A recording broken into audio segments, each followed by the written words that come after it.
period of time. We have a book that I'm not going to read to you, but these are the accomplishments of what we've produced.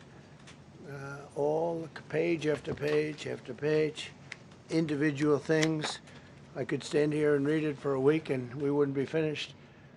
But we've done more than any other administration has done by far in terms of military, in terms of ending wars, in terms of completing wars. Nobody's really seen very much like it.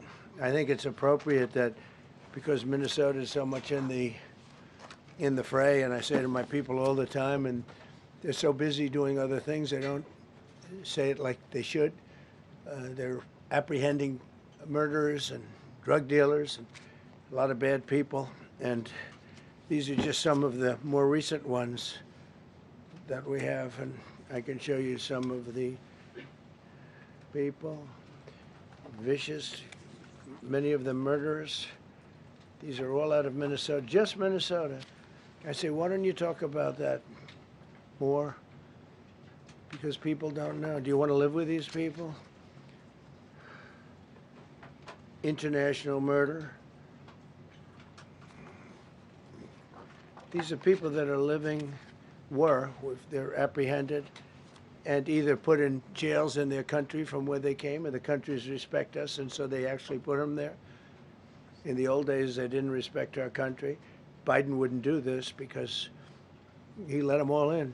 You know, if you didn't have open border policies of Biden, none of this, all of the things that all of the time that we spend talking about Minnesota and everything else, most of them are coming from out of the country. And it's been caused by a previous administration. Look at this, one after one. Boy, these are rough characters. These are all criminal, illegal aliens that, in many cases, they're murderers, they're drug lords, drug dealers. They're the mentally insane. There's some of them who are brutal killers, they're mentally insane. They're killers, but they're insane. These are just in Minnesota. In California, it's worse. In other states, it's worse. No, Minnesota, the crime is incredible. The financial crimes are incredible. And the problem is because of the agitators and insurrectionists, whatever you want, troublemakers, but they're paid agitators and insurrectionists. Nobody talks about the fact that $19 billion at a minimum is missing in Minnesota, given to a large degree by Somalians. They've taken it. Somalians, can you imagine? And they don't do it. A lot of very low IQ people, they don't do it. Other people work it out, and they get them money, and they go out and buy Mercedes-Benzes, and they come from here, they have no money. They never had money. They never had a life. They never had a government. They never had a country, because there's basically no country. Somalia is not even a country. They don't have anything that resembles a country. And if it is a country, it's considered just about the worst in the world. They come here and they become rich and they don't have a job. I was told that Ilhan Omar is worth $30 million. She never had a job. She's a crooked congressman. So here's another one. And I have, oh, by the way, we just took out, these are all what ICE is doing. And it's a dangerous job. These are rough people. Weapons. This one here is very bad.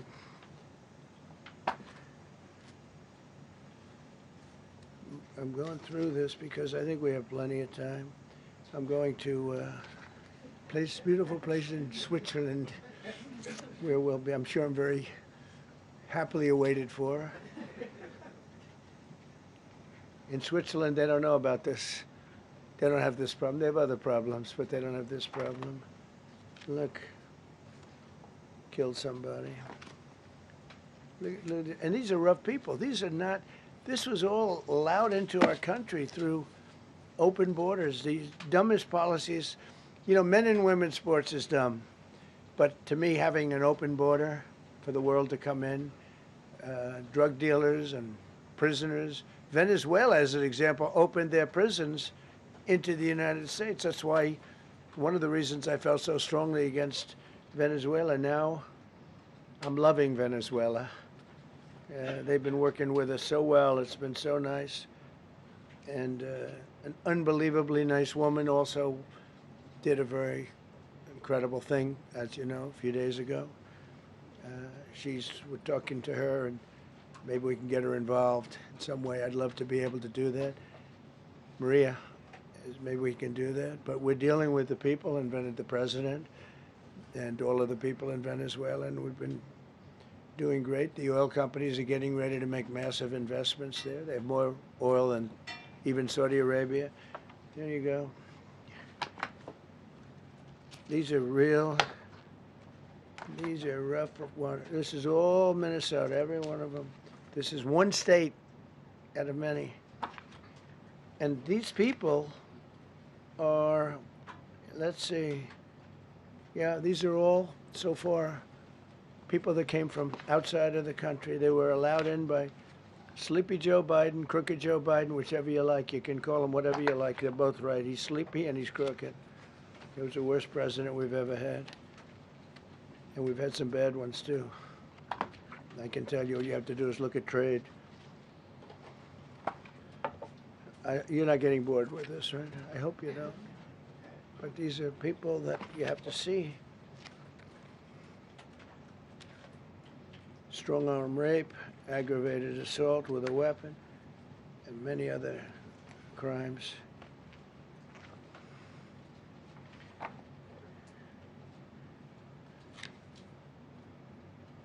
Gang member, known as one of the toughest people around. These are tough people. So this is what the people are trying to protect, because all ICE wants to do is get them out of our country, bring them to prisons and jails and mental institutions from where they came. That's all they want to do.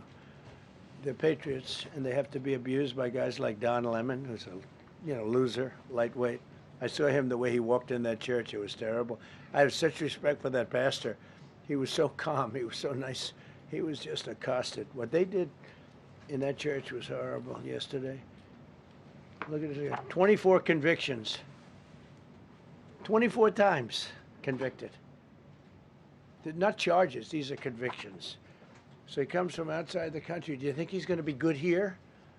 He's convicted 24 times. He's going to be good here, right? It doesn't work that way. It's a man murder. It's one of many.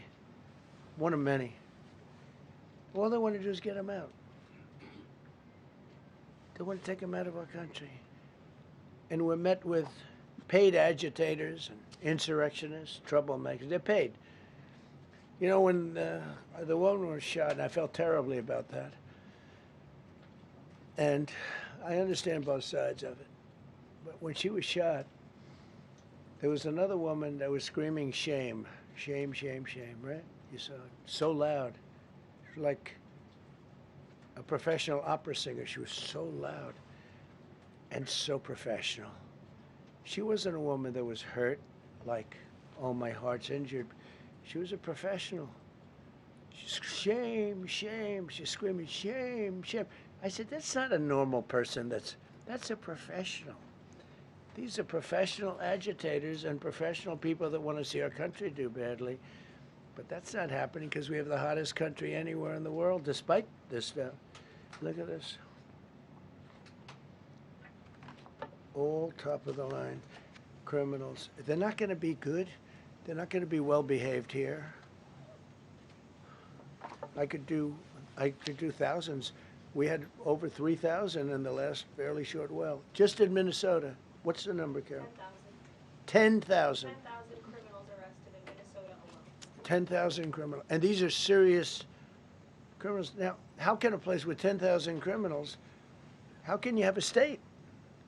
And yet they're fighting us. Yeah, I like that guy. He keeps nodding to me. You agree with me, I guess. I like him. I don't know who he is, but I like him. He keeps nodding. He says, you're right. He's obviously a little on the right side, maybe. Look.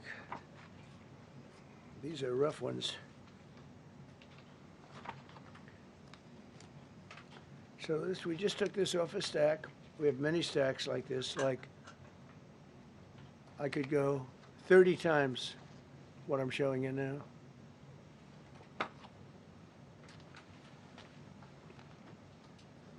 Relations with Hezbollah, that's nice.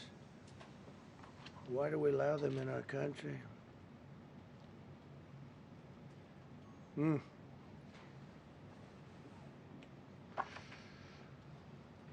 just looking at these charges. It's just pretty incredible. Many murderers, many murderers. People that murdered.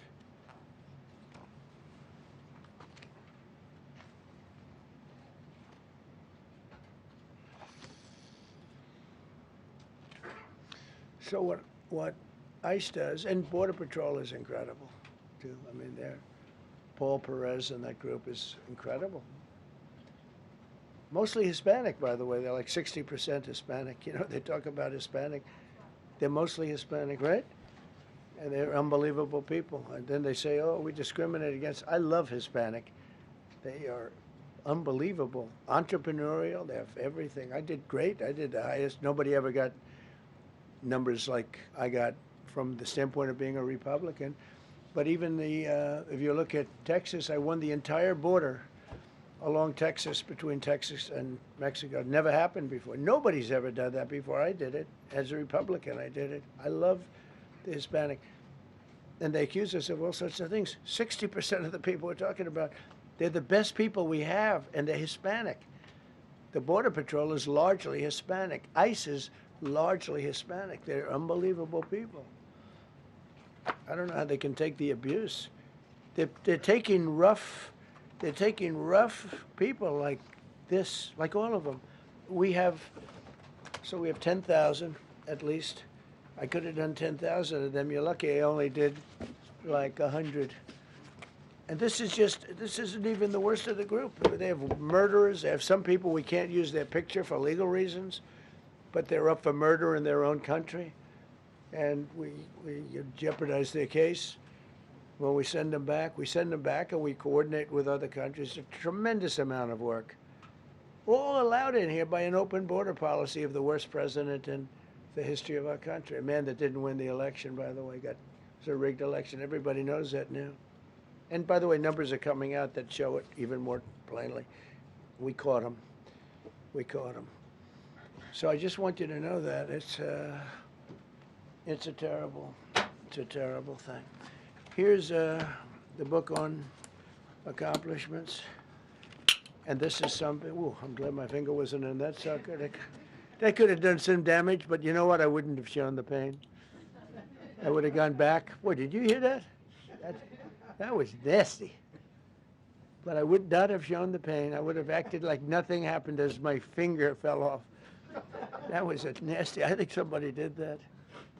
It was him. It was my man. How were you? You didn't do it. I know you did. I know you didn't. So, but here's the book. These are all things we have. I'm going to read a few of the samples, but look at this. These are all, each line is something that we did. Nobody did that before. And it's big stuff, too. Look, we have the hottest country in the world.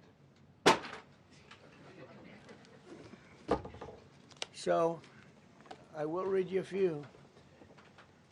We ended Biden's stagflation. We were in stagflation. That's a disaster. That's far worse than inflation.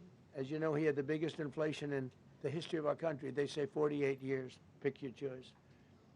But they had the biggest inflation in the history of our country. We have it right down to a normal number now. We're going to get it even a little bit lower. Created super high. What we've done with growth is incredible. We created super high economic growth, and America is booming. It's booming. There are thousands of businesses right now that are being built. Many of the biggest factories in the world are being built right in our country. They're not going to other countries. They're leaving other countries. Fourth quarter GDP is on track to pass perhaps much more than 5% growth, and that's despite the fact that we had a Democrat shutdown. They shut down our country, and we had 5%. Nobody in this room has ever heard about 5%. I think it could be 20% if we do it right. If we don't, every time we have good numbers, they raise interest rates.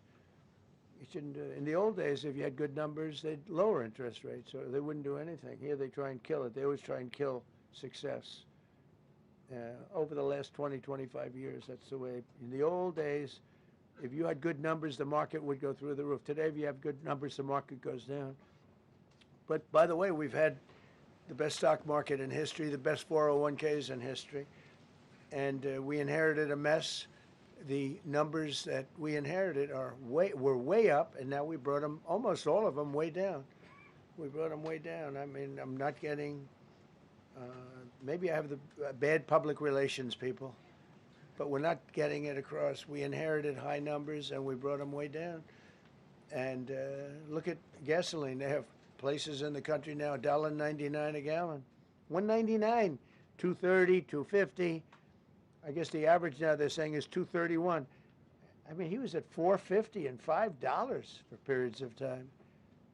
And he went back to the Trump formula, but he didn't do it properly, and he really went back to parts of it because you would have had $8 gasoline if they didn't.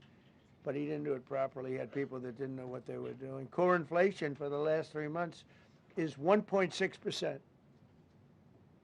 1.6. Their core inflation was so high that nobody could even calculate it. Under Biden, real incomes declined $3,000. Think of that, $3,000. That's a year. In 12 months, Trump real incomes went up by $2,000 and $3,000 and even in some cases $5,000.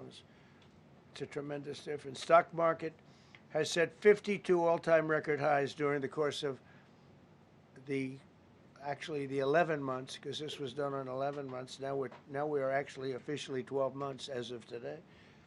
52 all-time record highs. That means 401ks did great. I have people see me all the time, policemen that guard us really well, and got to know them a little bit. And they said, "Sir, you're making me look so good. My 401k is through the roof. My wife thinks I'm the greatest genius, that I'm a financial genius, like Warren Buffett."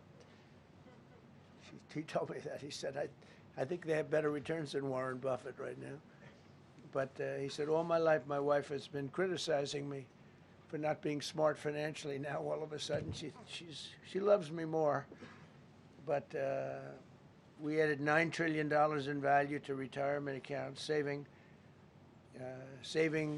many people. I mean, they were going out of business. Think of it. We added $9 trillion of value to retirement accounts, savings accounts, and 401ks. That's during the course of 12 months. And I think it's probably 11 months because I don't think they have it for the 12. They have it for the 11. Added $9 trillion of value. Lifted more than 1.2 million Americans off food stamps in 1 year. They would have had another 1.2 million. We would have had, welfare would have gone up.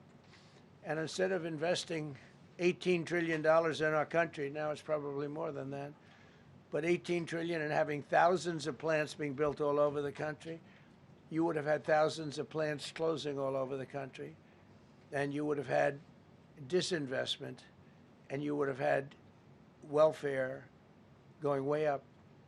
You know, if you look at SNAP, take a look at SNAP, what happened with that? It was at $7 billion, and it came out to over $51 billion. Nobody has ever seen anything like it. The past administration, they had no clue. Or they were really bad, but they basically had no clue. But they did have a concept. I mean, they're still trying to sell the idea of men playing in women's sports. You saw that in the Supreme Court.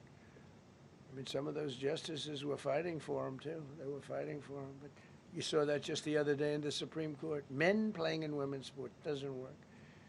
Secured a record-breaking $18 trillion in commitments for new investments. Apple, NVIDIA, SoftBank, Oracle, TSMC, Johnson & Johnson, Eli Lilly and Company, Micron, AstraZeneca, General Motors, Hyundai, Ford, Honda, GE Aerospace, many, many others. I left a Ford plant a week ago in Michigan that they were going to close 2 years ago, and now they just announced that they're going 24 hours around the clock making cars.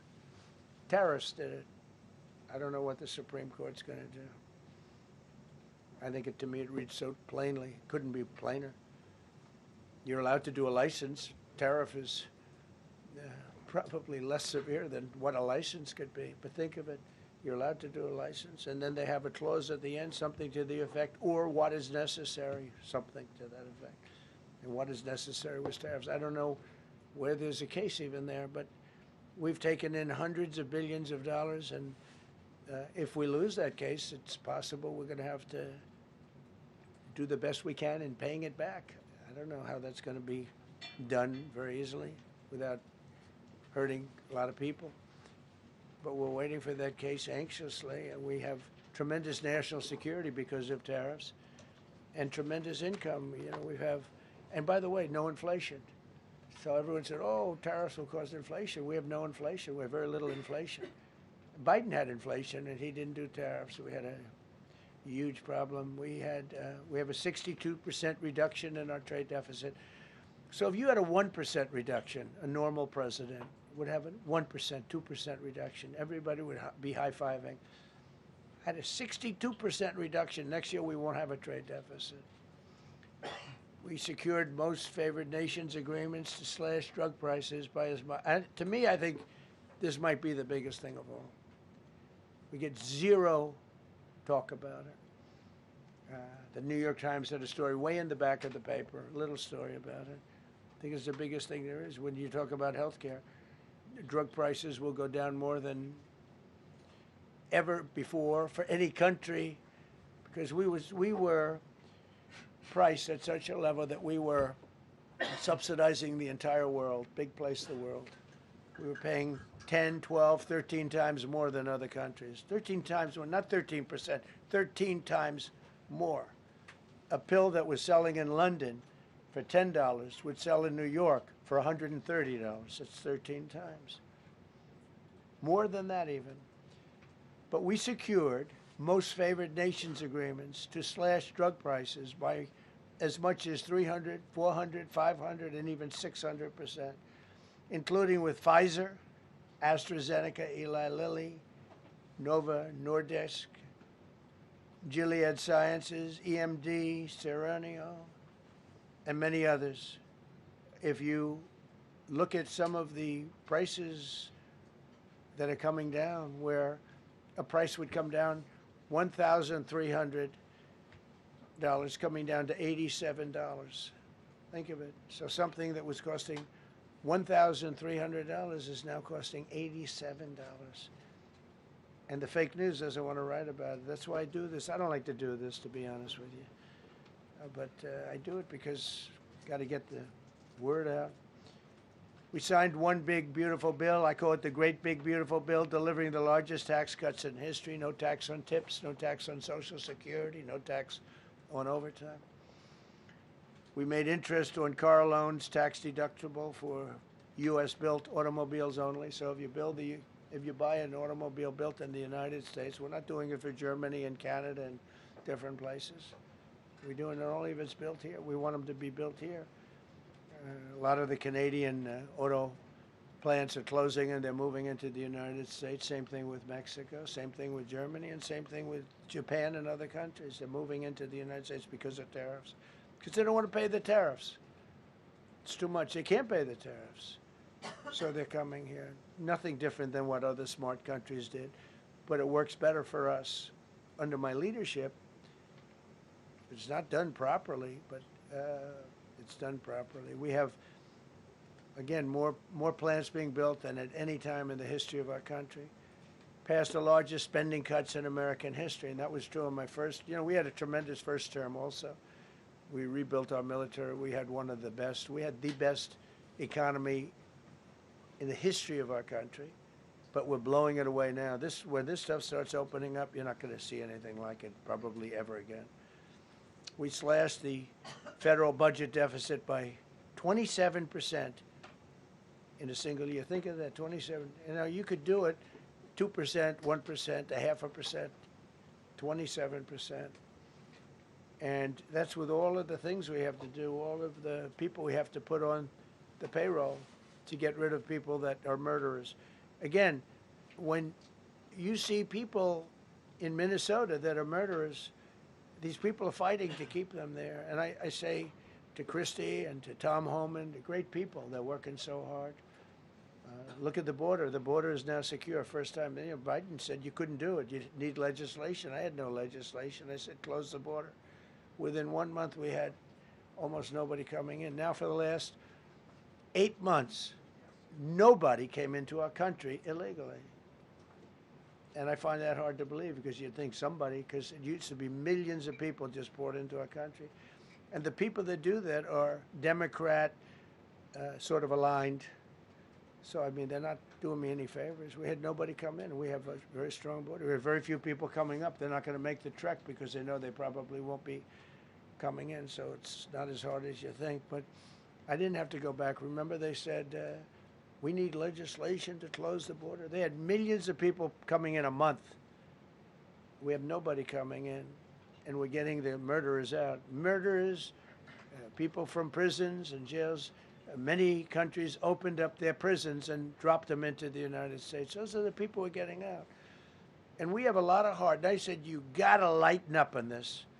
We have a lot of heart for people. They came in illegally, but they're good people, and they're working now on farms, and they're working in luncheonettes and hotels and all. And we're looking to get the criminals out right now, the criminals. And I think it's very important. I mean, every once in a while you see a story, we take somebody. He should be out because they came in illegally. So in theory, they should be. But we're focused on the murderers, the drug dealers, the mentally insane. We have a lot of mentally insane killers. I mean, you can't even talk to them. It'd be nice if you could have a little reason, but you can't even reason. These are seriously ill people. You have a couple of countries where they were loaded up. Their mental institutions and insane asylums were loaded to the gills. They couldn't get. They're empty now. But they're filling up because we're bringing them all back. We know where they came from. And every country accepts them. You know, under Biden, they wouldn't take. They had so little respect that they'd bring them there and they wouldn't take them. They said, get the hell out of here. They would be bringing a plane in to land in a country, and they'd put 5 planes on the runway so you couldn't land the plane. So they'd come back with the people that they were bringing back. They don't do that with me. They do that with me, they have problems. They don't do it. They accept them back. They're not happy about it, but they accept them back. Cut a record number of regulations. I promised to eliminate 10 old regulations for every one new regulation. Instead, we cut 129 old regulations for each one added. Think of that. I wanted to do 10. In my first 4 years, I did. When we put on a new regulation, you had to cut 8. This year I said you have to cut 10. Instead, we cut 129. So every time, so far, can't remain like that, I don't imagine. I hope I can, because we have so much wasted regulation, stupid regulations. Regulations where they go by California, which is a disaster state, with a governor that truly is doing a bad job. He's killing that state. If he ever ran the country, this country would be Venezuela. Very quickly. Using tariffs slashed the U.S. trade deficit by an incredible 77%. The trade deficit is down, and that doesn't include the last month where we had our best month. We slashed the trade deficit by an incredible 77% in 1 year with no inflation, something that everyone said could not be done. So we had essentially no inflation. In fact, the last month we had almost no inflation. But we slashed the trade deficit by 77%. If you slash it by 1%, that was good. Again, we did that with tariffs and intelligence. We did that with November 5th, great election. We secured historic trade deals to reduce barriers on U.S. exports with countries covering 40% of all U.S. trade. Think of that. American exports are up by more than $150 billion this year. People said, oh, we're not exporting. All we do is buy. If you keep buying, you're not going to have a country for very long. So we increased exports by more than $150 billion. Investment in American factories is up 41%. That's a record. Nobody goes 41% up. You go 2% up, 1% up. You go down by 3%. If Kamala got elected, the 41% up would be 41% down. We removed over 270,000 bureaucrats from the federal payroll. That's another thing. So we have, we announce our unemployment numbers, call it unemployment or employment, and they were very good. But we could make them great. But we've slashed tremendous numbers of people off the federal payroll. Because ultimately, if you're on the federal payroll, I mean, we have jobs where they had 10 people for every job. So we cut. Now, if you want to see some good numbers, I'll hire 1 million people. We cut millions of people off the federal payroll. I don't like doing that, but the good news, I don't feel badly because they're getting private sector jobs, and they're getting sometimes twice as much money, 3 times as much money. They're getting factory jobs. They're getting much better jobs and much higher pay. But all I have to do is say, like, what the Democrats do all the time. They hire 1 million people, and then they hire another million. They load it up, and it says, oh, they only have a 3% unemployment rate. It's a fake rate. So with us, we're proud of the fact that we cut so many because, again, I don't want to cut people. But when you cut them and they go out and get a better job, I like to cut them. And sometimes they have to be forced to do that because, it's like they want to stay where they are. They don't know. And then all of a sudden they end up, we have many cases, Caroline, where people were devastated. They hated Trump. I got caught from my very boring federal job where they had, again, sometimes 10 people to do one job. And they were very upset. And now they ended up with a job where they get paid 3 times more money. They're ending up buying houses. It's like crazy. So they went from not liking me to liking me a lot because it's hard to get. We need people. We need people. It's one of the reasons. I mean, when you have good people in the farm or good people in hotels and everything else, we want to work with them as much as we can. Under Biden, 1 out of 4 jobs added was a government job. Think of that. So 25% of the jobs added. That's when you know that, that's 25% of the jobs aren't real jobs. But again, I could do that. I could add 2 million jobs right now, would have an unemployed. I could say just hire some more people. I do the opposite. I say get rid of everybody that's unnecessary because that's the way you make America great again. When you have, all these jobs where people are sitting around doing nothing and they get a lot of money by the government, it's no good. But that's what the Democrats do. They show, oh, we were at 4% unemployment. That's a good number. But they just add jobs, or they wouldn't cut. They would never cut jobs. Under Trump, 100% of all new jobs created have been in the private sector. Think of that. Now, 1% has gone to federal. So under Biden, 1 out of 4 was a government job. Under Trump, 100% of the new jobs created, 100% came from the private sector. That's how you make your country wealthy and strong and good. We inherited the worst border in history and turned it into the strongest border in history. Illegal crossings have plummeted to the lowest level ever recorded, down 99.999%. That means down 100%. 99.99. Now, I want to find out who that one person is. For 8 months in a row, 0, and these are government numbers, these are not my numbers. For 8 months in a row, 0 illegal aliens were admitted to our country. 0. Nobody came in, unless they came in legally. We have a big process for having people come in legally, by the way. A lot of people are coming in legally. They have to prove they love our country. They have to prove that they're not going to need welfare. A lot of things they have to prove. For the first time in 50 years, we are now seeing reverse migration, where because we're getting all of these illegal people out. People that came in illegally, in many cases they're criminals, in many, many cases. You remember when they used to say that the people that come into our country as immigrants are very nice people, they're wonderful people, they don't commit crime. No, they make our criminals look like babies. They make our Hell's Angels look like the sweetest people on earth. The Hell's Angels are now considered a nice, high-quality person. I like the Hell's Angels. They voted for me.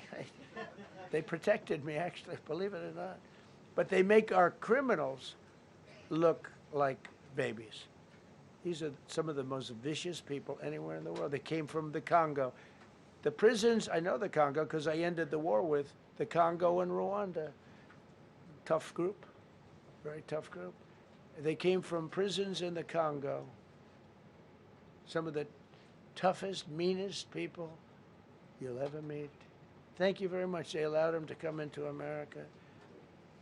These are tough people. Before my election, 100% of net job creation was going to foreign migrants.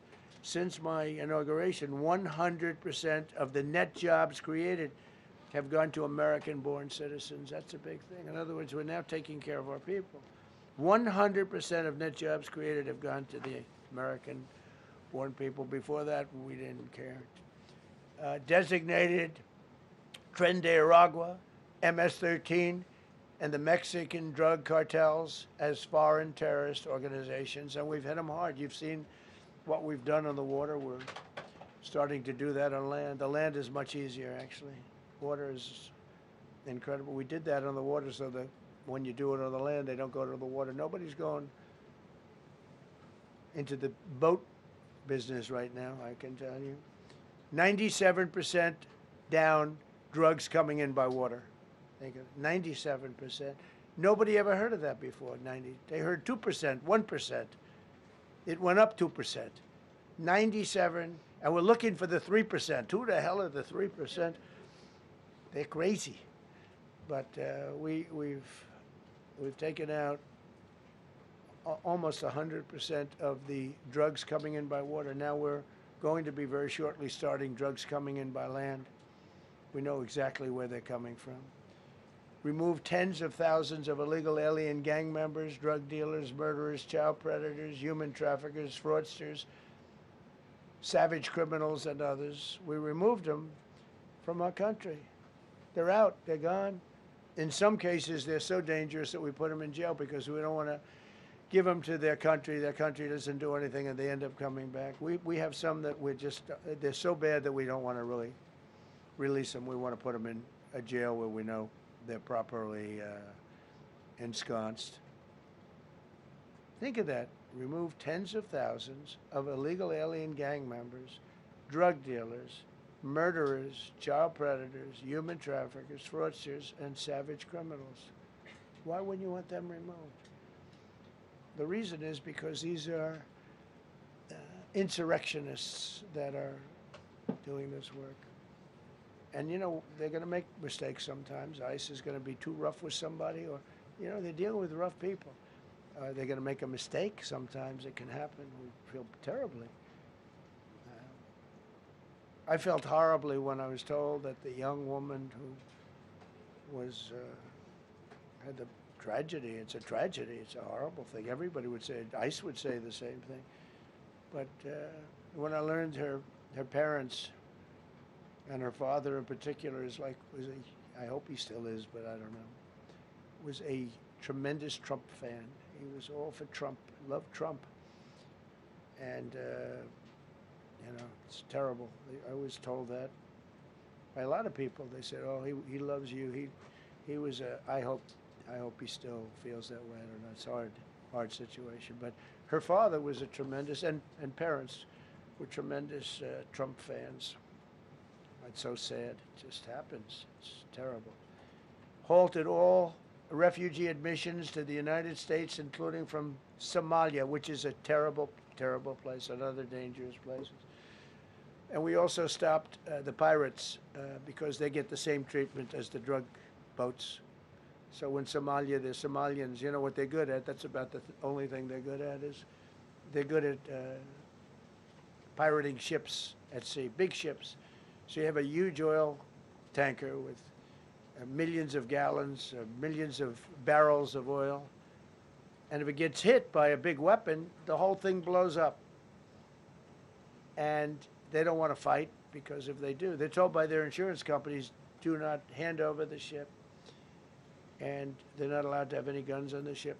They're literally, you have these massive ships being taken over by a Somalian small boat with a big weapon. Because if they hit the side of the ship can blow up I mean, you talk about a blow up. Bad, we've seen some bad things happen.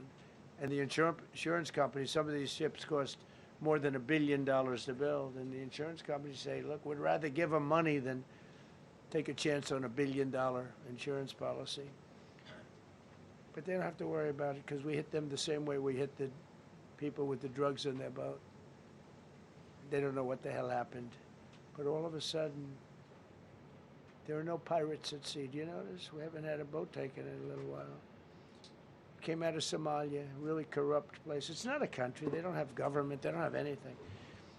I always hate to see this. Ilan Omar, she comes from Somalia, a backward country, probably the worst country. They say it's the worst country in the world, if it's a country. I don't even think it's a country. There's no organization, no anything. They don't have police. They don't have military. They don't have anything. They just have people running around, killing each other and trying to pirate ships. But she'll come here, comes, and then she wants to tell us how to run our country. The Constitution says that I am entitled to this. I can't stand her. Terminated all taxpayer-funded benefits for illegal aliens and kicked 275,000 illegals off of Social Security. They were illegally getting Social Security. 275,000 people. I'm telling you, it's not that this is pleasurable, but if I weren't elected president, this country was going to be destroyed quickly, very quickly. I think within a year, if you had Kamala or a Joe type. I mean, Joe was a disaster, but if you had Kamala, he was the replacement. I was up by like 25 points on Joe, and they said, hey, let's get somebody else. This never happened. Well, I had so many firsts.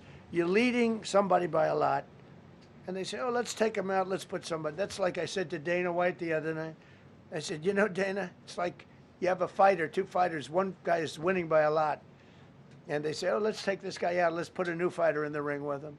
That's what happened to me. I was doing great with Biden. The whole campaign was against Biden. All the money was spent against Biden, and all of a sudden I got Kamala. Everyone said, who the hell is she? But that didn't work out too well for them, but never happened before. We are about lots of firsts. Designated English as the official language of the United States of America. We did that very powerfully. And while we're at it, we also took the Gulf of Mexico, and now it's the Gulf of America. Because we have 92% of the shoreline. It always bothered me. I'd say, you know, we have most of the shoreline. Mexico has a small percentage, talks about 8%. We have 92%. And I said, why is it the Gulf of Mexico? It should be the Gulf of America. I was going to call it the Gulf of Trump, but I thought that I would be killed if I did that. I wanted to do it. I wanted to. My people worked so hard. Sir, I don't think it'll look too good. I'm telling you, it's a good thing. And it'll be hotter than ever, I said. No, but I decided not to do that. I'm joking, you know, when I say that. I was not going to call it the Gulf of Trump. Because tomorrow it'll be, Trump wanted to call it the Gulf of Trump, but he was rebuffed by his people. My people don't rebuff me too much. The Gulf of Trump, that does have a good ring, though. Maybe we could do that. It's not too late. No, we have the Gulf of America now. It's great. Our country is proud for the attack on Venezuela, the attack on the Iran nuclear capability, wiped it out. I mean, first administration, Soleimani, the father of the roadside bomb, al-Baghdadi, the father of ISIS, who was rebuilding ISIS. We wiped them out. Done a great job. Signed an order that will end birthright citizenship for children of illegal migrants. You know, that case is in court right now. That case was meant for the children of slaves. All you have to do is look at the years. Look at the years where the cases were filed and where the decisions were made.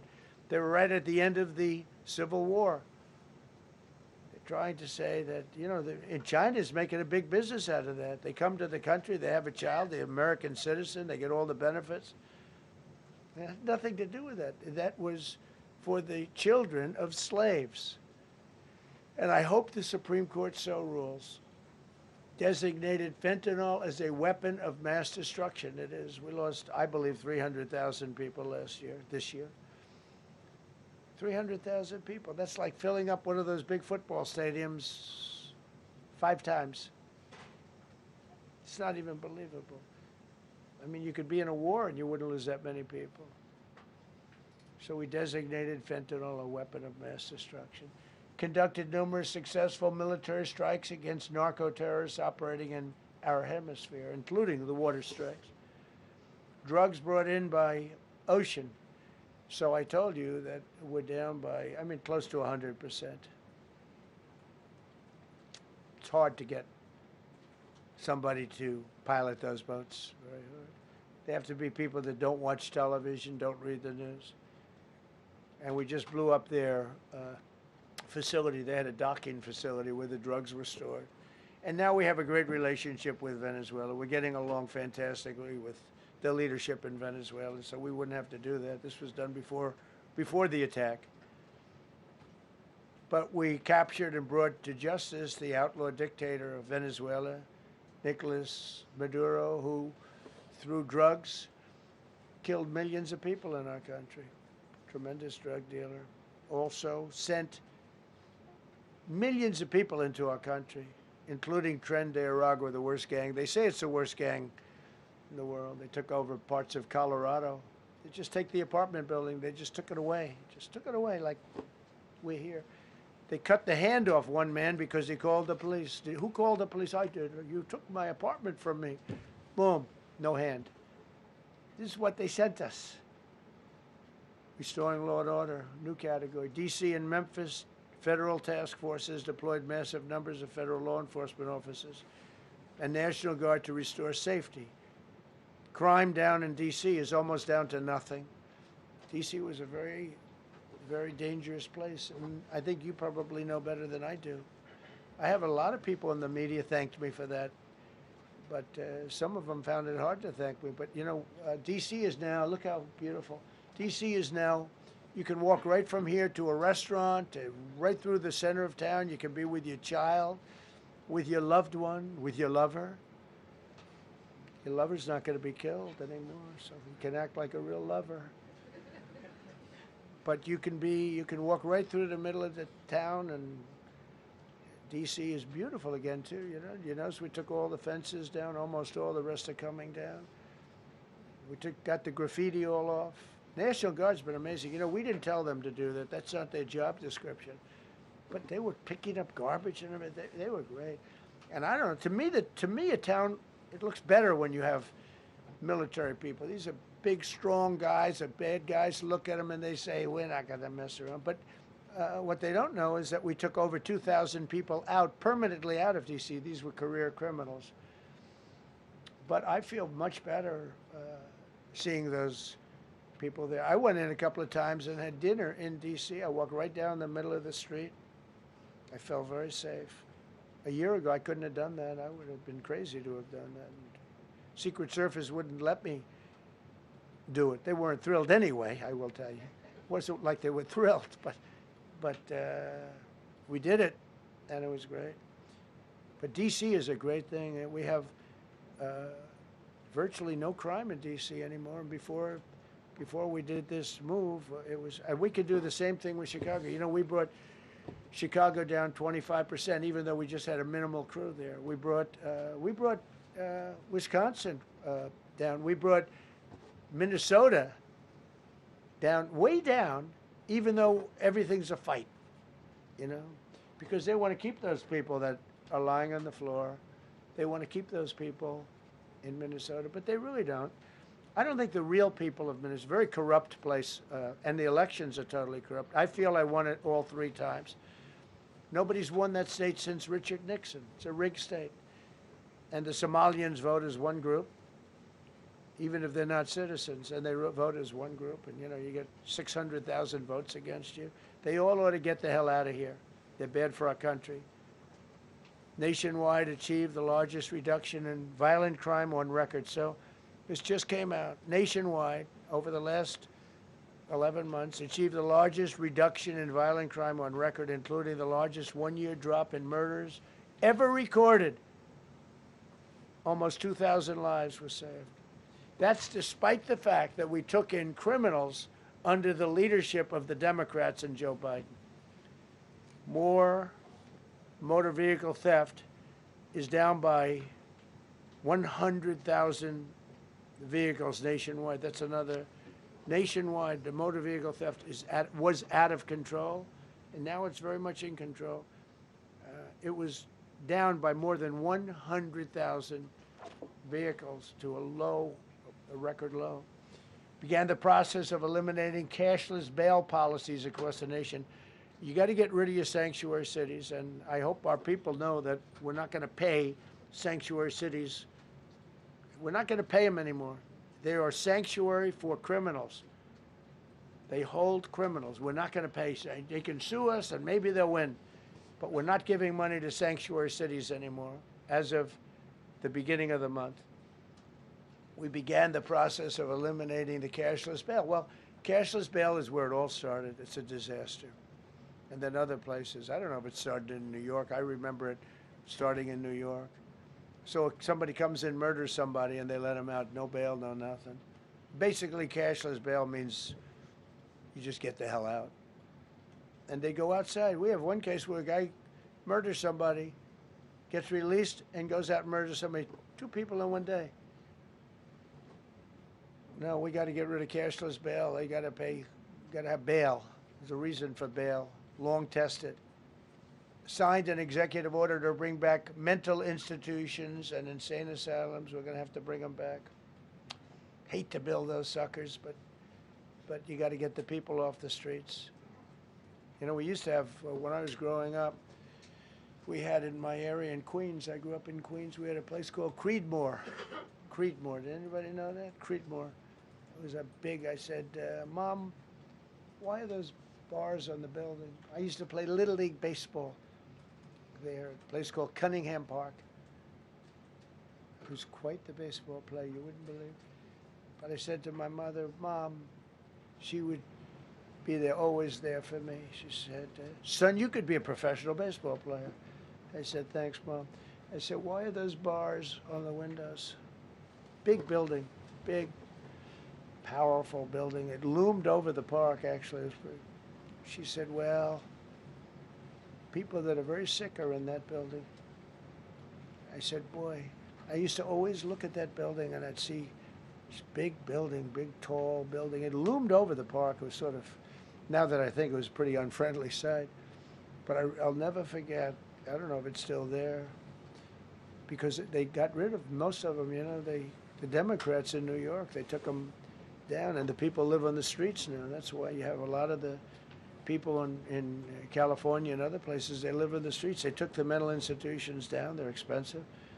But I'd say, why does that building have those bars? Boy, it wasn't normal. You know, you're used to looking at like a window. But this one, you look at it, all this steel, vicious steel, tiny windows, bars all over the place. Nobody was getting out. It's called a mental institution. That was an insane asylum. Designated Antifa as a domestic terrorist organization, and many others. It is. America is respected again on the world stage. That's another topic. Obliterated Iran's nuclear enrichment capability, and Operation Midnight Hammer was one of the most successful anyone's ever seen. CNN fake news. I don't know where they are. CNN. Anybody from CNN here? Fake news. Nobody wants to raise their hand anymore. They used to argue here. Now, if you're with CNN, you don't raise your hand. But they said, well, maybe it wasn't that successful, which I really was angry because these pilots took their life in their hands. 2 o'clock in the morning with no moon, dead dark, guns shooting at them. They went in with those beautiful B-2s, and every single bomb went down an air shaft and obliterated it. And CNN came out and said, well, maybe it wasn't, by a scam writer who wrote, you know, fake stories, a lot of fake stories on other topics, right? Because when we did it, we said, that's a terrible thing. You know, the pilots came back and they said, we hit everything. They did a great job. Then on top of that, we launched from a submarine about 30 Tomahawks on top of everything else. The place was obliterated. CNN said, well, maybe it wasn't that bad. Turned out it was worse than it was. You know who could tell you that? The Iranians would tell you that. Because if they do anything, they're going to have to start a brand new place.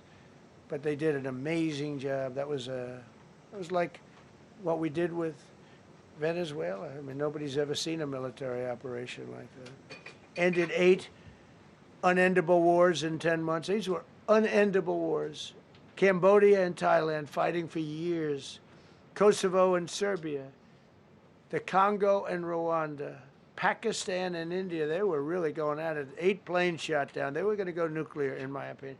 The Prime Minister of Pakistan was here, and he said President Trump saved 10 million people and maybe much more than that. They're both nuclear countries. Israel and Iran. Egypt and Ethiopia were going to fight over a dam, and I got them to stop. I still got to work it out because they put a dam up in Ethiopia that stops the flow from a little river called the Nile. I always think of the Nile being in Egypt, you know, beautiful Nile with the pyramids, but they put a dam up. You know who paid for the dam? The United States of America. It's the biggest dam, I think, in the world. They put a dam up. I said, how did you let that happen? Why would we have done that? We financed it. This country would, I don't know, maybe it was a Republican president, but I don't think it was. I think it was a Democrat, but what a terrible thing. So Egypt basically is, you know, they don't have enough water in the Nile, and they use that for a lot of things, including entertainment and travel and tourism and everything. I mean, I don't know, they got a big dam. I got to work that one out now, too. Armenia and Azerbaijan, President Putin told me, I cannot believe you settled that war. I've been trying to settle that war for 10 years. Armenia and Azerbaijan, they were fighting it for many, many years. And I ended up getting the heads of both countries in my office. Beautiful Oval Office, much more beautiful now than it ever was. And one sat on one side, one sat on the other. He said, you know, I've been the head of Azerbaijan for 22 years, and for 22 years I've been killing his people. And the other gentleman, and both very good guys, said, I've been here for 7 years, and for 7 years I've been killing his people. And they started over there, and within an hour they were next to each other, and by the time we ended, they were hugging each other, and it's been a great peace, you know? Should have gotten the Nobel Prize for each war, but I don't say that. I saved millions and millions of people. And don't let anyone tell you that Norway doesn't control the shots, okay? It's in Norway. Norway controls the shots. They'll say, we have nothing to do with it. It's a joke. They've lost such prestige. That's why I have such respect for Maria doing what she did. She said, I don't deserve the Nobel Prize. He does. When she got it, they said, wow, that's amazing. I thought President Trump would get it. President Trump deserves it. He ended up 8 wars. How nice, right? Good woman. Got all 20 living hostages returned to their families, and the remains, they all came out. We got the 20 living hostages. We got the 28 hostages. They have 1 left that we think we know where it is. Amazing. Looked like we weren't going to get anywhere near that. Now they've gotten almost. And more importantly, we got many more, hundreds. We got them all. If we didn't do it, you wouldn't have had, most of those people would have been dead. I don't know if that's covered properly, but you know, the 20 is great. They were the last ones. I always said the last 20 are going to be hard, but we got them. We got the last 20, and we got close to 28 of the bodies of the dead. And to those parents, that was just as important as getting their son back alive. They were almost even more intent on they knew their son was dead. They wanted to get the body. I got him back. We just created the Board of Peace, which I think is going to be amazing. I wish the United Nations could do more. I wish we didn't need a Board of Peace, but the United Nations, and you know, with all the wars I settled, the United Nations never helped me on one war. I mean, I guess I'm not blaming them. I didn't call them to help, but I got, you know, the presidents and prime ministers together. We knocked heads. We got along, and they liked me. I liked them. Every single one of them nominated me for a Nobel Prize. Every one of the wars, among many other people, nominated me for a Nobel Prize. But Putin told me, I cannot believe you got this war settled. I've worked on it for 10 years because it's his territory. Rescued 83 American hostages and citizens detained from abroad without paying a lot of money. Paid no money. apprehended terrorists responsible for the Abbey Gate bombing that claimed the lives of 13 U.S. service members in Afghanistan, the lowest point in the history of our country. That was a Biden disaster. I was getting out, but I was getting out with dignity and strength. We were the boss. Oh, we were the boss. They wouldn't do a thing against us. And this very stupid person got in, and what a shame. They should have left from Bagram, which is the big military base, which has hundreds of acres around it. Should have left from Bagram.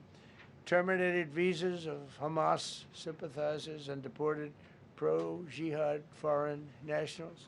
Got NATO members to agree to raise defense spending to 5% of GDP from 2%, and they pay the 5%, and they didn't pay the 2%.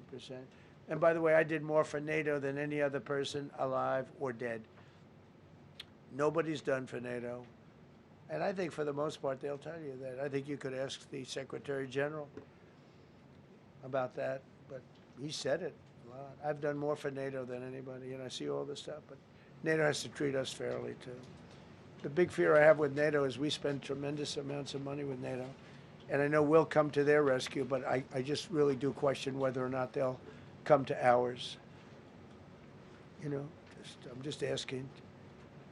Just saying, right? You remember during the debate? Just saying. Signed $1 trillion investment in U.S. military. And next year, we hopefully will go to a $1.5 trillion. We're building battleships that are 100 times more powerful than the battleships of World War II, which are the big, beautiful, those big, beautiful things with the guns. I said, what about bringing them out of dry dock? They said, sir, what we're building will blow them away. Think of it. These ships are 100 times more powerful than the battleships that you see on Victory at Sea. Do you ever see Victory at Sea? What a great thing that is to watch. Renamed the Department of Defense into the Department of War, which everyone loves, by the way.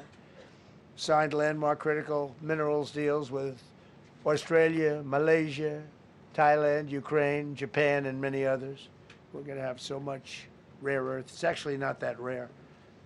Getting it processed is rare, but there's a lot of rare earth. There's a lot of earth around, I can tell you. Withdrew from the corrupt World Health Organization, where we were paying hundreds of millions of dollars a year. So we were paying $500 million a year, and China was paying $37 million a year. I said, why aren't we paying the same as China? They said, well, nobody asked. I said, China's got 1.4 billion people. We have 350 million, probably, with all the illegals, you know. China probably knows more accurately. But we have much smaller in terms of the number of people. We have a much more powerful military, but we have much smaller. I rebuilt the military during my first term, by the way. And while they gave away a lot to Afghanistan, the Taliban, which was just horrible seeing them, every year seeing them do that military down some dirty street, is a disgrace. But while Biden gave a lot of it away, it's a tiny fraction compared to what we did. I rebuilt the military, and now we're continuing to build it. And bigger and better, we need it, peace through strength. But we withdrew from the corrupt World Health Organization. So I remember we were paying $500 million, they were paying 37 or 39 million. And I said, how come? So I withdrew, and they called, we'll give you the same deal that they had. I said, well, it should be less than that, because if they're at 37 and you have 3 times, 4 times the number of people, even maybe 5 times, I don't know.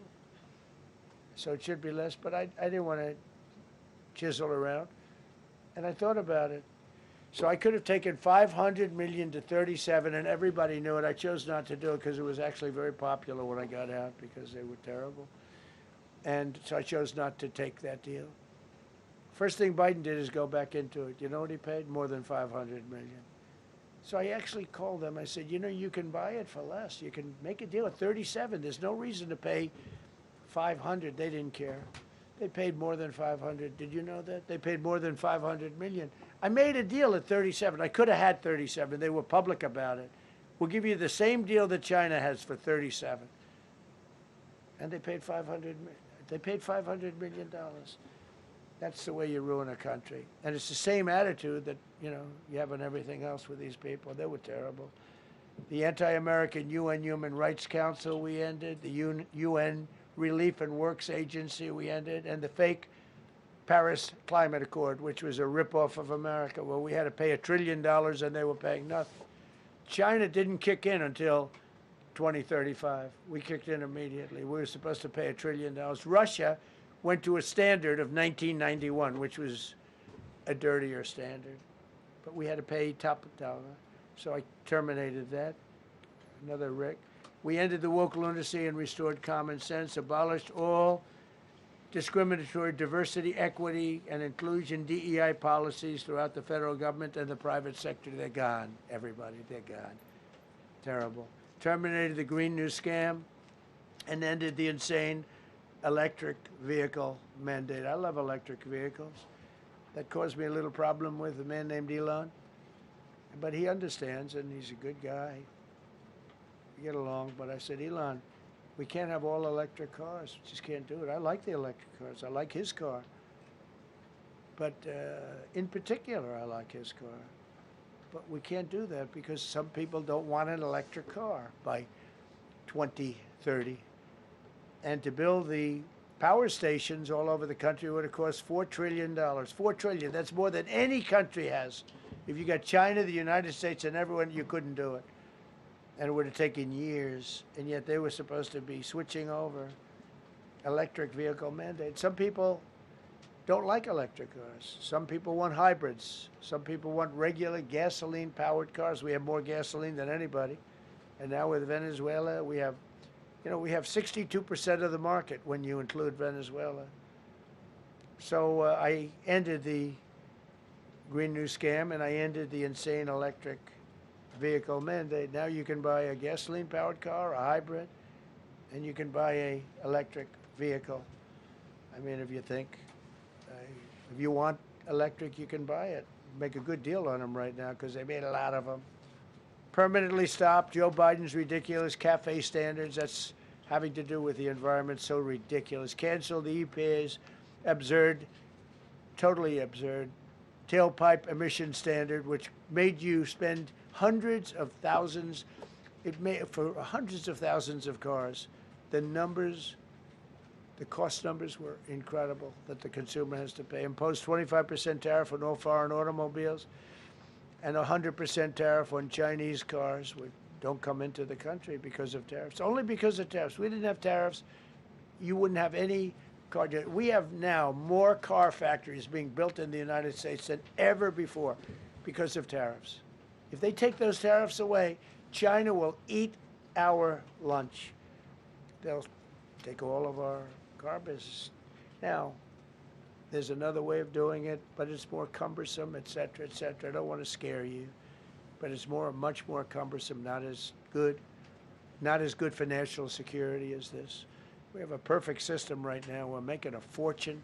We've never been stronger, and I hope the Supreme Court does the right thing for our country, because if they don't, it's such a problem. It's just so, it would be so sad. We're doing so well because of tariffs. And the people that are heading up the lawsuit, like this guy named Leonard Leo, who's bad guy, and people that are very China-oriented and foreign car-oriented and foreign business-oriented, but in particular China, they're suing to get rid of tariffs because they don't want tariffs, like Coke. Coke has businesses outside of the United States. If you have them outside, you don't want tariffs. But because of tariffs, they treat us well. Without tariffs, they would treat us very badly, as you saw for many years. They respect us more now than they ever have respected us, by a lot. And revoked the California emissions waiver to stop San Francisco communists from regulating the automobile industry and destroying automobiles and the industry in the nation. I was with Bill Ford of Ford Motors. I was with all the people at General Motors the other day, and they are making more money and building more cars than they are doing so good. All because of tariffs and what I've done. And they're building their plants all in the United States. Reopened Anwar for drilling. That's a big deal. Launched a massive Alaskan pipeline project to export natural gas to Asia. We made a deal with South Korea and with Japan that gives us money, the likes of which nobody's ever seen before. Signed executive orders to end Biden's war on coal and put, I say, clean, beautiful coal. I never say the word coal. It has to be preceded by the words clean, beautiful coal. And put miners back to work. The miners love Trump. I think I got 100% of their vote. We banned transgenders from the military. We don't want transgender in the military. Ordered reinstatement of patriots expelled from our military with full back pay. So we had some people that were terminated, and they're coming back into our military.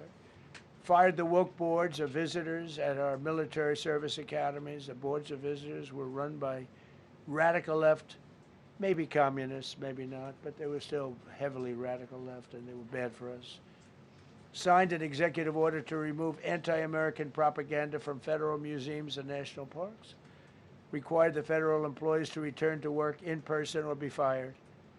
We don't want them sitting in their home on their bed working. We want them in an office that we're paying for in Washington, D.C., or wherever it may be. And we've largely taken care of that mess. That was crazy. I guarantee you they're out on the ball fields. I guarantee you they're out playing golf. And you can't run a country or a company that way. I think it's happening even so with countries and companies.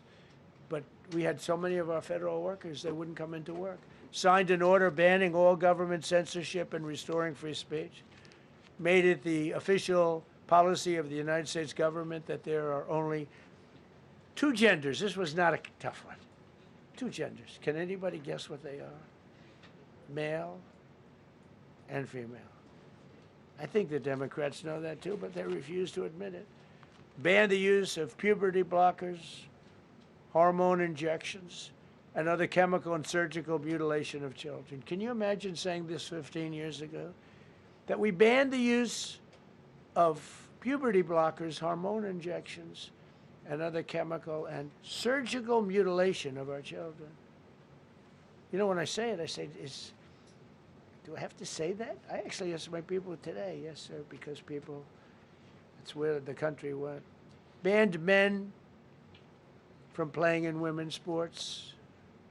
Big Supreme Court case in that. I mean, I can't believe it. Some of the justices were fighting hard for men to be able to play in women's sports, a couple of them. I can't imagine it, but I think anybody that rules that way should lose a lot of credibility. But we banned men from playing in women's sports. All you have to do is look at the records, look at weightlifting records, look at swimming records, look at track and field.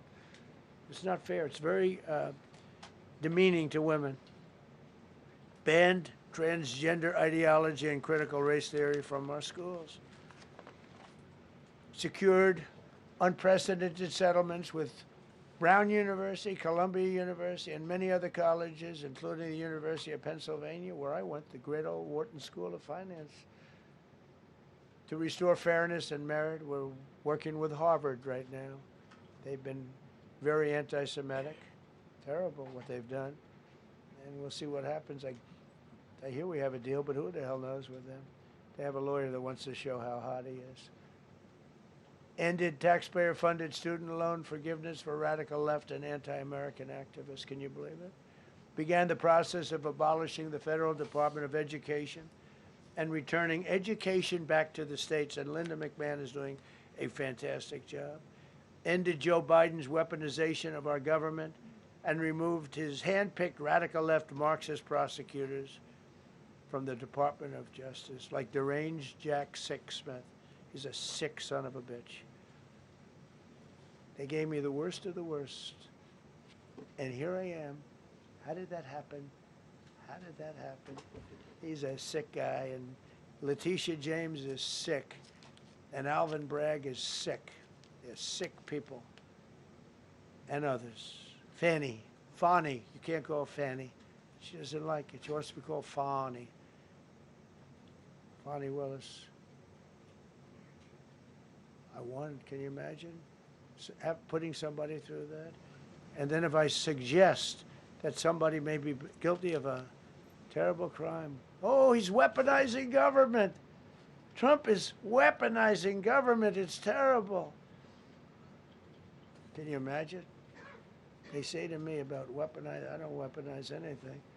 But what they did to me, nobody ever went through what I went through. And here I am in a place called the White House. It's a beautiful place. Who would have thought, right? Signed legislation to cut all taxpayer funding to woke and biased NPR and PBS. And they're sort of gone now, I guess. I heard they closed up. They were terrible. They were so unfair. They were so terrible. Officially reinstated Columbus Day. I like the name Columbus Day.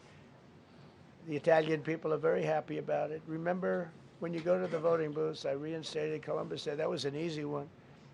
Christopher Columbus. Cut Social Security wait times by 50%, serve 65% more Social Security recipients by phone, and are on track to doubling the service and performance compared to the Biden administration. We're 2.5 to 3 times better and faster.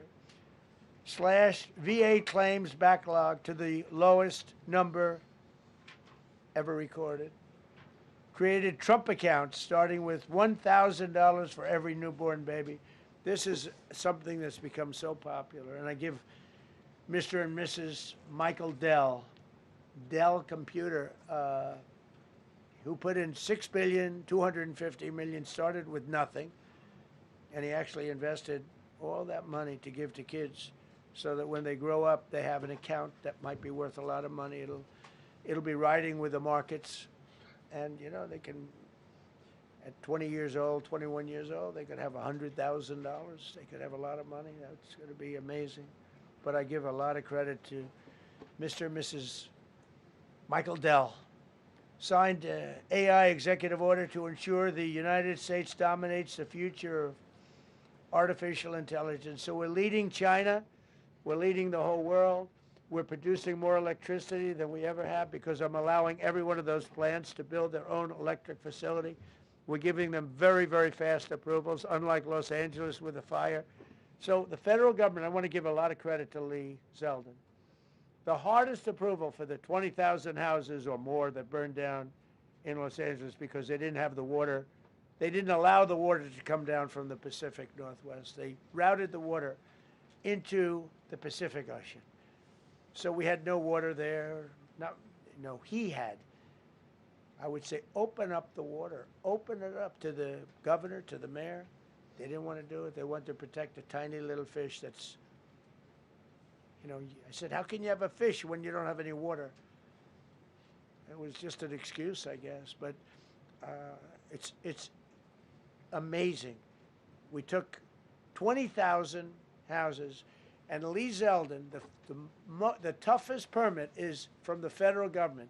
Within 2 weeks, every single permit was given to the people to build their houses. Then you have the incompetent mayor of Los Angeles. He's neutral, who decided to go to Africa during the fire. So you have this incompetent mayor, and I had it out with her the night when I got, right after the fire, I went there. She said, we're working on it so that we can have everybody starting to build within 2 or 3 years. Remember that? I said, you mean 2 or 3 days? No, I mean 2 or 3 years. And the place went crazy. Well, they still haven't gotten their permits. But every federal permit, every single one has been given a year ago. And Lee Zeldin has done a great job. And he's done a great job in the approval of all these big plants and factories and all of the electricity that they're creating for themselves. I said to Zuckerberg, I said to all of them, I said to Jeff Bezos, I said to everybody. Mark Zuckerberg couldn't believe it. He said, where are we going to get all the electricity? Because you need double the electricity that the country currently makes just to fire up those big plants. I said, well, nobody can do that. So what we're going to do is let you make your own electricity. Nobody believed it. And I said, we're going to get you fast permits. So we get them within 2 weeks. And they're coming up with some of the most incredible electric plants you've ever seen. So each one of those massive buildings, AI or otherwise, is building their own electricity. They're building their own plant. And it's incredible. Many of them are under construction already. They're going to have, we're leading AI, and we're leading China by a lot. established a MAHA presidential commission, banned many artificial food dyes, as you know, issued new vaccine recommendations, and created new real food pyramid. And Bobby and Dr. Oz have been incredible. Provided $12 billion in aid for American farmers. Just gave them $12 billion in aid because they got screwed by other nations. And the number of drug dealers have fallen every single month since I took office. Drug dealers are way down in the United States, and that's a small version of what's sitting right there. That's just a small version. We took a country that was dead, and it's the hottest country in the world right now, and that's after 1 year. So let's go. That's a lot of people. Go ahead, please. Yeah, go ahead. Thank you so much, Mr. President. I have two questions for you. One, do you want your Board of Peace to replace the UN? Well, it might. I mean, the UN just hasn't been very helpful. I'm a big fan of the UN potential, but it has never lived up to its potential. The UN should have settled every one of the wars that I settled. I never went to them. I never even thought to go to them. They should be able to settle those wars. They don't. I believe you got to let the UN continue because the potential is so great. And another one, you invited Lula from Brazil to be part of the Board of Peace. I did. What role do you I did. expect him to play, especially A big role. I like him. Venezuela? Yeah, And I like another one, because the Are you from Brazil? Yes. The EU and Mercosur just signed a trade agreement this weekend, which is going to be the biggest trade zone, free zone in the world. Right. At the moment, you are talking a lot about tariffs. What is your reaction to that? So, two questions, Lula. Well, and then look, I just think this. I think we have trade like we've never had before. We're doing better in trade than we ever have before. We're not being ripped off by every country in the world like we were before. We're doing numbers that nobody's ever thought possible. We're the richest we ever were. It's because of tariffs and the proper use of tariffs, and we're also the most secure. As an example, Iceland, without tariffs, they wouldn't even be talking to us about it. So we'll see what happens. I think it's going to work out quite well. Yeah, right behind. Thank you, Mr. President. How would you characterize your relationship with Emmanuel Macron and Keir Starmer right now? And have you spoken to them since your Truth Social post last No, I night? haven't, but I think I get along very well with them. I mean, they always treat me well. They get a little bit rough when they're, when I'm not around. But when I'm around, they treat me very nicely. And I like both of them. They're both liberal. They've got to straighten out their countries. You can't, London is having a lot of problems, and if you look at Paris, got a lot of problems. They have two problems, immigration and energy. They got to stop with the windmills, and they got to go back like UK has an unbelievable asset called the North Sea. Norway uses it, makes a fortune. They have a better section of it, and they don't do it. They could straighten out their countries, and it would be good. But I get along very well with them. You told Norway's prime minister. Are you from Norway? No. You look like you would be from Norway. She looks like she's from Norway. Go ahead. You told Norway's prime minister that you not winning the Nobel Peace Prize made you feel less obligated to think purely of peace. Well, I lost a lot of respect for Norway. And But why I would not believe, winning and that I believe prize very affect- strongly that Norway controls the Nobel Prize. But you have to understand, I settled 8 wars.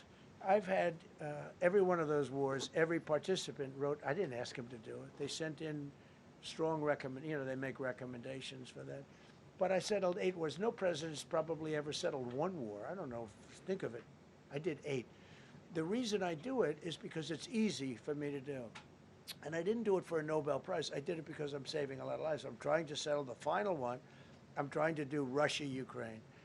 And when Russia's ready, Ukraine's not. When Ukraine's ready, Russia's not. But they're losing 25,000 people a month on average. And I'm trying to get that one done. But no, I feel that Norway has tremendous control over who gets the Nobel Prize, despite what they say. How far are you willing to go to acquire Greenland? You'll find out. Mr. President, Kevin Hassett has said that those $2,000 tariff rebate checks would be up to Congress to decide whether or not to disperse that Do you agree with Kevin I Hassett don't on know. that, or do you think you can do that No, unilaterally? I don't think we would have to go the Congress route, but, we'll find out. The reason we're even talking about it is that we have so much money coming in from tariffs that we'll be able to issue at least a $2,000 dividend and also pay down debt for the country.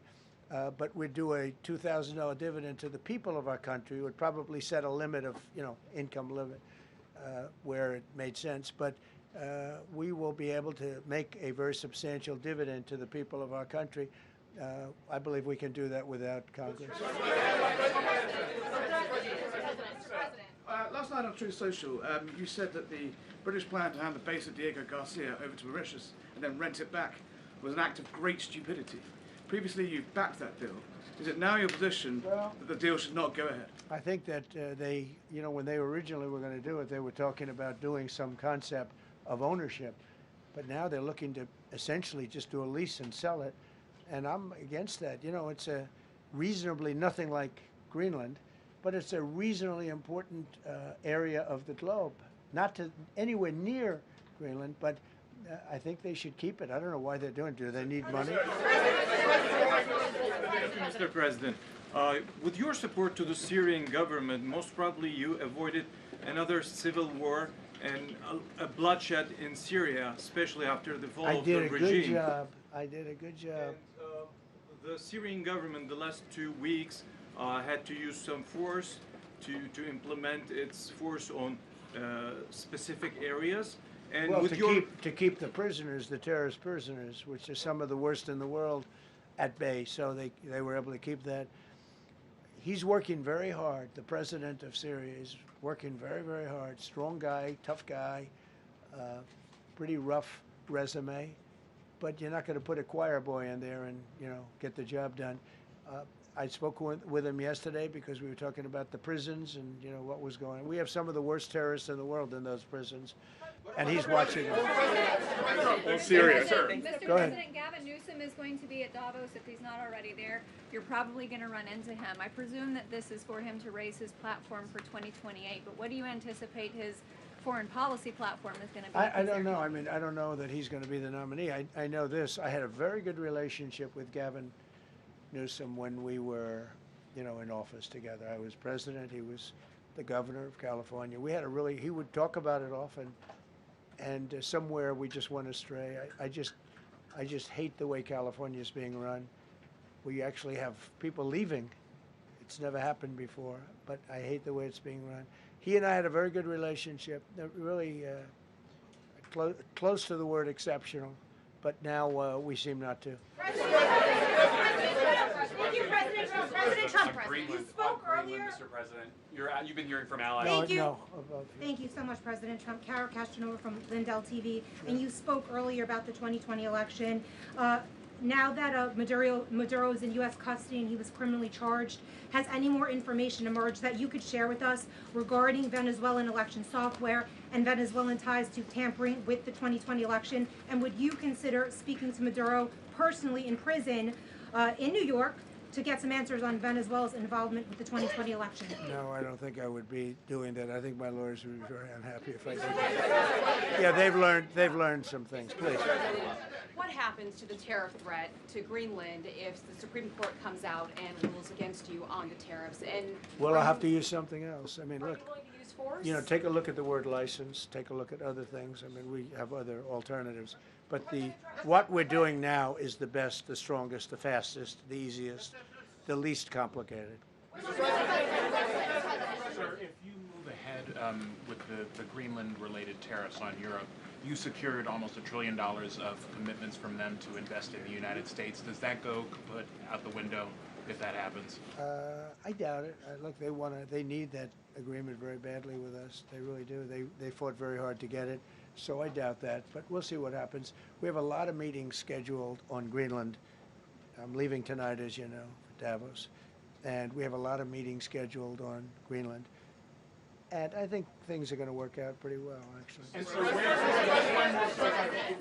Thank you, Mr. President. Could you still go to Paris for the G7 emergency meeting as offered by President Macron? No, I wouldn't do that.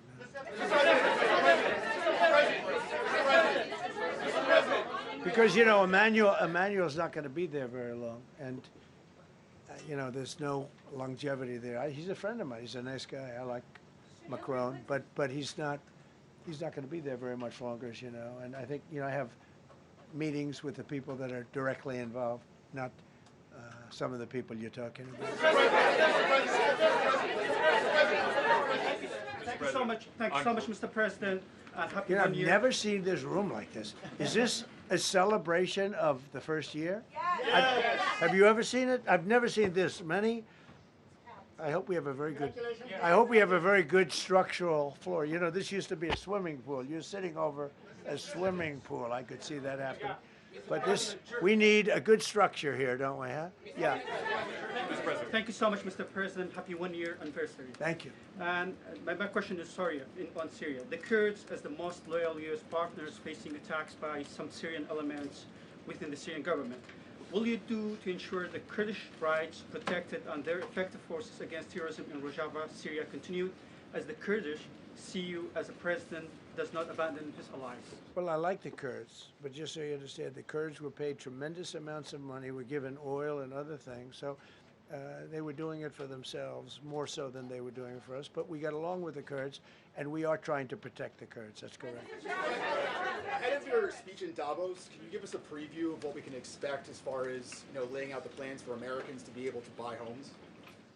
I think more than anything else, what I'm going to be speaking about is the tremendous success that we've had in 1 year. I didn't think we could do it this fast. Think of it, it's just now 12 months, and you know, I say it often, we have the most successful country in the world. We have the hottest country anywhere in the world by far. And this country would have been absolutely stone cold dead. And I'm going to be talking about it. I'm going to be, because, you know, a lot of them could use some of the advice as to what we did. They need energy. You take a look at their energy policy, they're going to destroy themselves with what they're doing with the windmills and all the nonsense.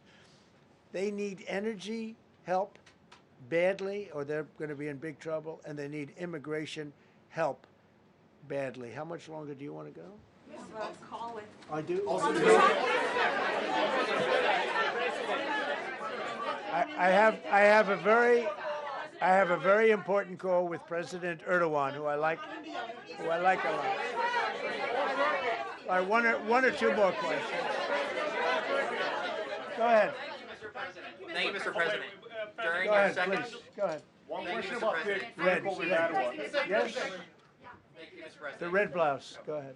You talked a lot at the beginning of this about the economy, some positive economic indicators. Polling shows a majority of Americans don't feel the economy is doing well.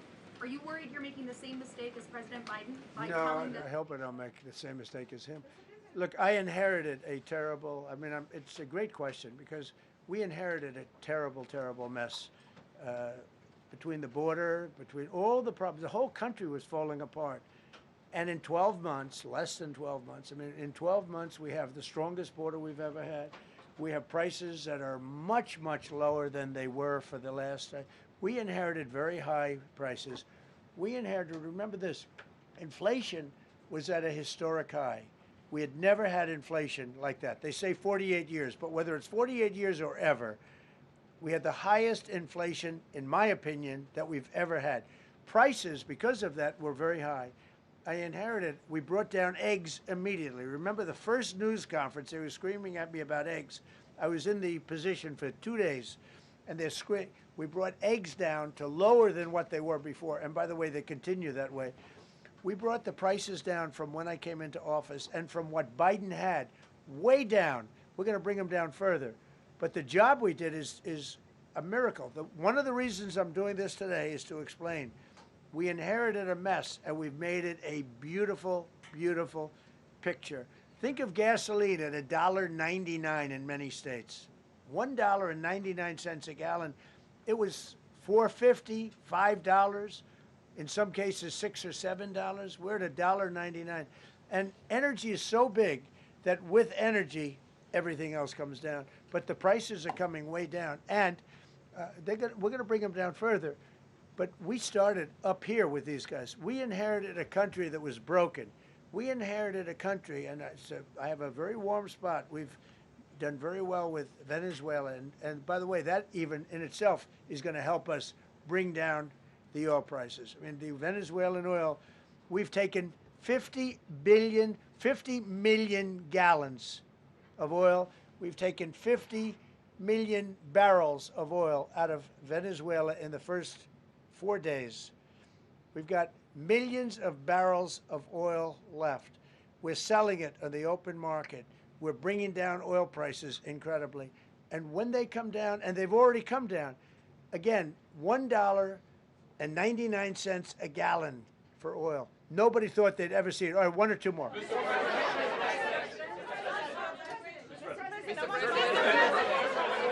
Go ahead, go, yes. President, Yes. I want to ask you about Iran. Is the military option still on the table? And can you assure us that the killing in Iran has stopped? And when regard to the Peace Council, which members have to pay $1 So billion? with Iran, are you from Iran? No, I cover the White House. Where are you from? I'm Palestinian American.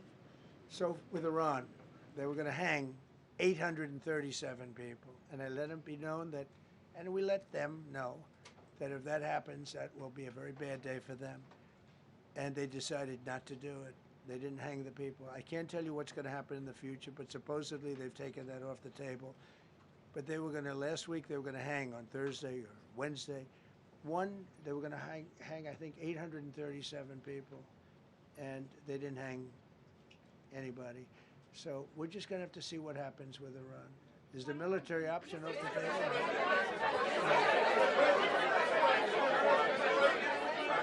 Go ahead.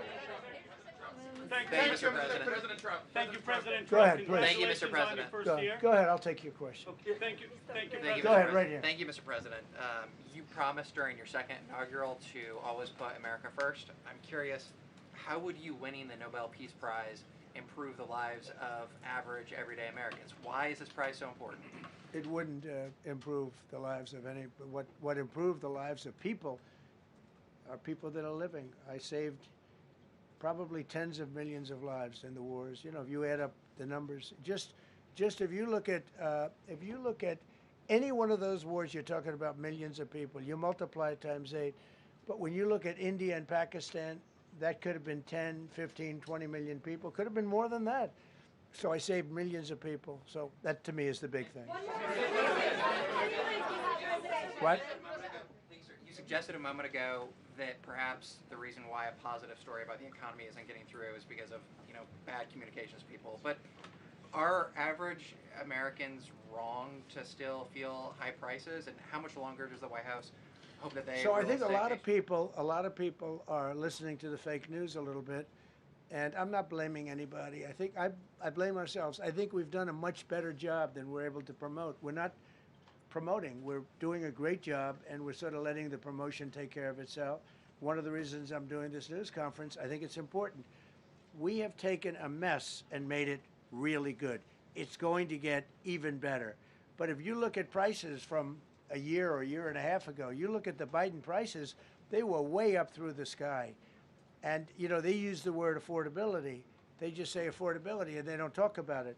They created the affordability problem, and we are solving it. We have solved a lot of it. Again, everybody agrees in this room, I think, gasoline prices have come per gallon way down. When that happens, everything else comes down, but they've come down way down. Many of the groceries have come way down. It's all happening, and it's happening strong. But if you go back a year and a half, 2 years, take a look at those prices and look at the prices now.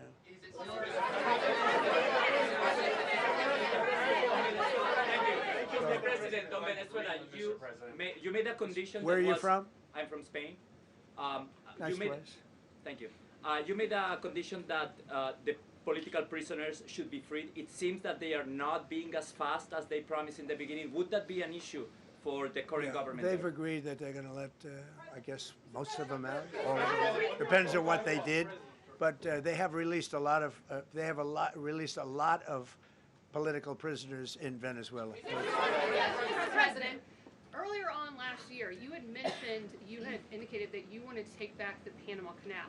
I know we've heard a lot about Greenland. Is that still on the table? I don't want to tell you that. Sort of. I must say, sort of. That's sort of. Okay, one more. Yes, blonde, blue. Yes, go ahead, ma'am, go ahead, with the blue, holding the computer. If a consequence of your determination to take control of Greenland is the ultimate breakup of the NATO alliance, is that a price you're willing to pay?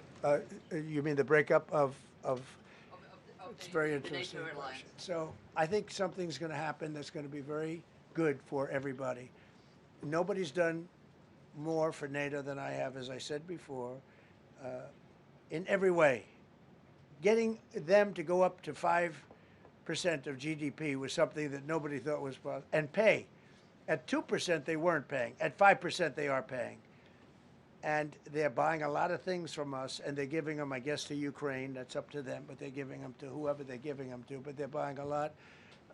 I think that we will work something out where NATO is going to be very happy and where we're going to be very happy. But we need it for security purposes. We need it for national security and even world security. It's very important. How about it? Thank you very much. First of all, last year you told me that you believe that the reason you won the election is because God put you in this place so that you could save the world. Looking back 1 year, do you feel like God is proud of the effort that you've put in? I do, actually. I think God is very proud of the job I've done. And that includes for religion. You know, we're protecting a lot of people that are being killed. Christians, and Jewish people, and lots of people are being protected by me that wouldn't be protected by another type of president. No, I think a lot of people are very proud of the job we've done. We've had an amazing year. This has been one of the greatest years. Even some people that wouldn't necessarily love me instinctively, they're saying this was an incredible year. We've had an incredible year economically. Look at our border. Our border was a disaster. People poured. It was an invasion into our country of a lot of very bad people. Good people too, but a lot of very bad people from prisons and drug dealers and gangs and horrible people, murderers, thousands and thousands of murderers allowed into our country. And we now have the strongest border of any country. There's probably not a country, I guess North Korea has a pretty strong border, by the way, but there's not a country in the world that has a border like we do.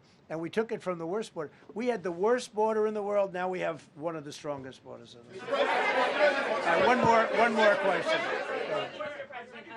You said you're confident something's going to get worked out in Greenland, but Greenlanders have made it clear they don't want to be part of the U.S. Well, what gives the U.S. the right to take away that self-determination? When I speak to them, I'm sure they'll be thrilled. Mr. President, are you committed to keeping the U.S. in NATO? I've had such a good relationship. I've made it so much better, so much stronger. It's so good now. NATO is so much stronger now. I don't agree with a lot of the things they've done, but that was done before I got there. I think NATO's been good. Sometimes it's overrated, sometimes it's not. But we have a strong NATO. When I came here, we had a weak NATO. We had a NATO at 2%, and they weren't paying. You had a nothing NATO. NATO's, whether you like it or not, it's only as good as we are. If NATO doesn't have us, NATO is not very strong.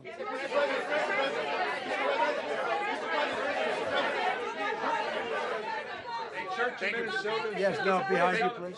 Thank you, President Trump. Yes, go ahead. Greatly appreciate it, sir. We heard a long list of accomplishments from the last year. Could you cherry pick the top 3? And then looking forward, what are your 3 most important priorities in 2026? So I think the building of a really powerful military has been a great achievement, and that would include the Venezuela thing, that would include the attack on Iran and the wiping out of the nuclear threat. I think that's been really amazing what we've done militarily. I think what we've done in business has been incredible. We have $18 trillion coming in. Plants are being built all over. Thousands of plants are being built all over the country. 18 trillion is a record. No country has ever come anywhere even close to that. I think that's a record. And I think that most favored nations for drugs is something that nobody thought they'd be able to get. Tariffs helped me there because the nations would have never gone along with it if I wasn't able to say, if you don't go along with it, we're going to put a 10 or 15 or 20% tariff on your nation. And they went along. And our drug prices are going to come down at numbers never even seen before, never even thought possible before. So those would be 3 things. Thank you. Thank you all very much. Thank you very much. How much did you pay for Greenland, sir?